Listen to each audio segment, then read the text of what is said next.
इसके साथ साथ अब तो इन्होंने हर स्तर पर पब्लिक सेक्टर को भी काफ़ी कमज़ोर करके प्राइवेट सेक्टर को ही बढ़ावा दे दिया है। और ये क्रम पूरे देश में अभी भी काफ़ी तेज़ी से जारी है, जिससे देश के बड़े बड़े पूंजीपति व धन्ना सेठ आए दिन और मजबूत होते जा रहे हैं। हालांकि हमारी पार्टी प्राइवेट सेक्टर के भी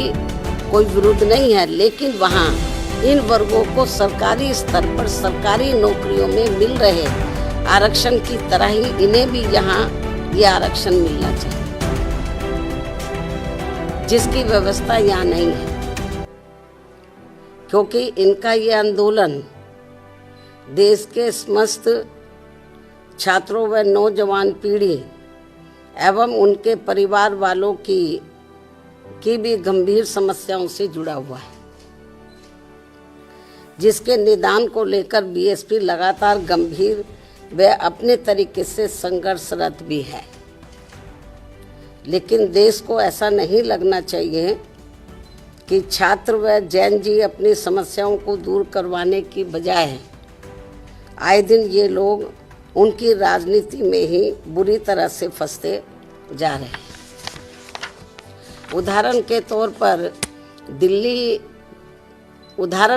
पर दिल्ली के जंतर मंतर पर अभी कुछ दिन पहले कॉकरोच जनता पार्टी का छात्रों, नौजवानों, जैन जी आदि की समस्याओं को लेकर आंदोलन छिड़ा, तो फिर वहाँ इनके इस आंदोलन को कांग्रेस व इनके सहयोगी दलों ने हाईजैक कर लिया, जो किसी से छिपा नहीं है। अर्थात इन्होंने अपने हाथों में ले लिया और अब उसकी आड़ में अभी तक संसद भी चल नहीं पा रही है।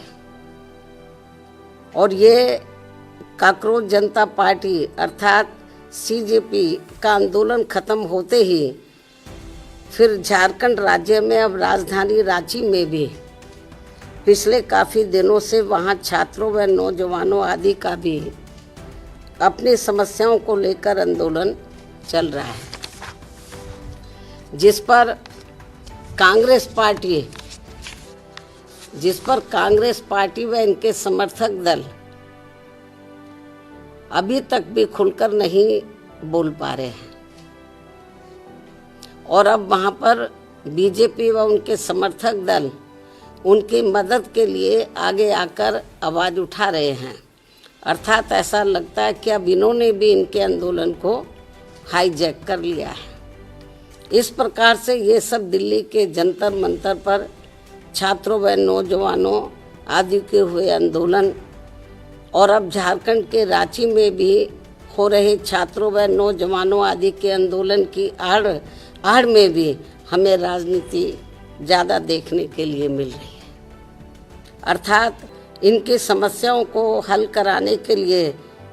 गंभीरता नहीं है, हमें गंभीरता नज़र नहीं आ रही है, बल्कि चुनावी स्वार्थ की संकीर्ण राजनीति ही ज़्यादा हावी देखने के लिए मिल रही है। ऐसे में पूरे देश के छात्रों व नौजवानों अर्थात जैन जी से यही अपील है कि वे अपनी समस्याओं को दूर करने के लिए सत्ता व विपक्ष के इस समय चल रहे षड्यंत्र से बिल्कुल दूर रहें और ये लोग अपनी समस्याओं से निपटने के लिए इनका सावधानी पूर्वक इस्तेमाल करें, ना कि इसकी आड़ में सत्ता व विपक्ष अपने स्वार्थ की संकीर्ण राजनीति करके इनका नाजायज फायदा उठा ले। जबकि ये जग जाहिर है कि यूपी में बीएसपी की 4 बार रही सरकारों में हमने छात्रों व नौजवानों को किसी भी मामले में निराश नहीं होने दिया। अर्थात हमने छात्रों व युवाओं की सभी छोटी बड़ी समस्याओं का, खासकर उनके रोटी रोजी का विशेष ध्यान रखा है और इस क्रम में सरकारी व प्राइवेट सेक्टर में भी रोजगार के नए नए अवसर प्रदान किए हैं। अर्थात हमने छात्रों की समस्याओं का समय से निदान किया है और नौजवानों को पूर्व की रही सरकारों में जो सरकारी भर्तियों में लंबे अरसे से रोक लगा दी गई थी, जिससे सभी विभागों के कार्य भी काफ़ी प्रभावित हो रहे थे, उसे भी ध्यान में रखकर वह उसे हटाकर हमने यहाँ प्रदेश में लाखों लाखों लोगों को रोटी रोजी के साधन दिए हैं। इतना ही नहीं बल्कि हमने पुलिस विभाग में व अन्य और विभागों में भी नए सरकारी पद सृजित करके यहाँ लाखों लोगों को रोजगार दिए हैं। इस समय नौजवान एवं छात्र व छात्राएं भी अपनी पढ़ाई व ट्रेनिंग आदि पूरी करने के बाद यही सब चाहते हैं कि उन्हें रोटी रोजी के साधन मिले, जिससे इस समय पूरे देश में केंद्र व राज्यों की विभिन्न पार्टियों की चल रही सरकारें ये सब उन्हें उपलब्ध नहीं करा पा रही हैं, जिसकी वजह से इनमें जबरदस्त रोष व्याप्त है। इसके साथ साथ अब तो इन्होंने हर स्तर पर पब्लिक सेक्टर को भी काफ़ी कमज़ोर करके प्राइवेट सेक्टर को ही बढ़ावा दे दिया है और ये क्रम पूरे देश में अभी भी काफ़ी तेज़ी से जारी है, जिससे देश के बड़े बड़े पूंजीपति व धन्ना सेठ आए दिन और मजबूत होते जा रहे हैं और सर्व समाज में से गरीब एवं बेरोजगार लोग आए दिन और भी अधिक पिछड़ते जा रहे हैं। खासकर सरकारी नौकरियों में तो अब दलित, आदिवासी व अन्य पिछड़े वर्गों का आरक्षण ना के बराबर ही रह गया है, जिसे भी आरएसएस के लोग अब निष्प्रभावी बनाने में लगे हैं। हालांकि हमारी पार्टी प्राइवेट सेक्टर के भी कोई विरोध नहीं है, लेकिन वहाँ इन वर्गों को सरकारी स्तर पर सरकारी नौकरियों में मिल रहे आरक्षण की तरह ही इन्हें भी यहाँ ये आरक्षण मिलना चाहिए, जिसकी व्यवस्था यहाँ नहीं है। जबकि बीएसपी की सरकार ने सरकारी सहयोग से स्थापित उद्योगों में भी आरक्षण देने की व्यवस्था लागू की थी। इस प्रकार से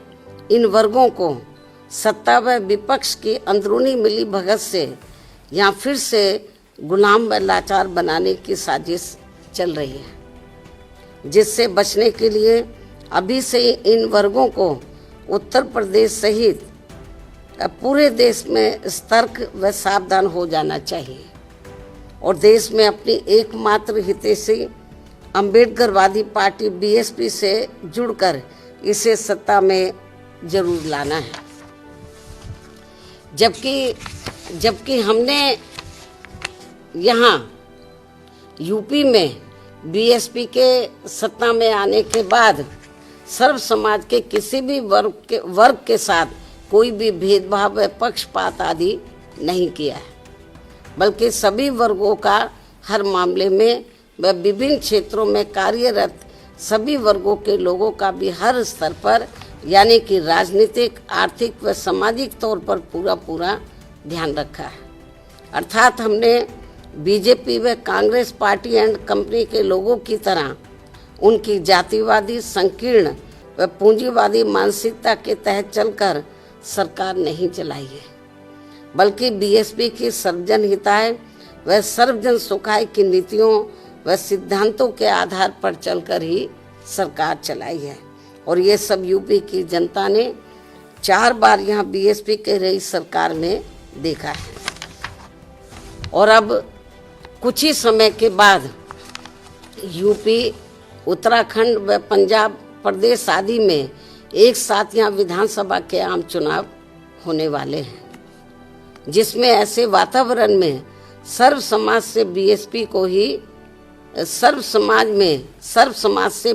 को ही कामयाब बनाने की अपील भी की जाती है। यही देश व जनहित में समय की मांग है, जिससे सर्व समाज के लोग अर्थात छात्र, नौजवान, दलित, आदिवासी, पिछड़े, मुस्लिम व अन्य धार्मिक अल्पसंख्यक समाज के लोग तथा किसान, मजदूर, व्यापारी, कर्मचारी व अन्य मेहनतकश लोग भी अपनी खुशहाल जिंदगी बसर कर सके। अतः हर मामले में अब बीएसपी को ही मजबूत बनाना बहुत ज़रूरी है। इस उम्मीद के साथ ही अब मैं अपनी बात यहीं समाप्त करती हूँ। धन्यवाद। जय भीम व जय भारत।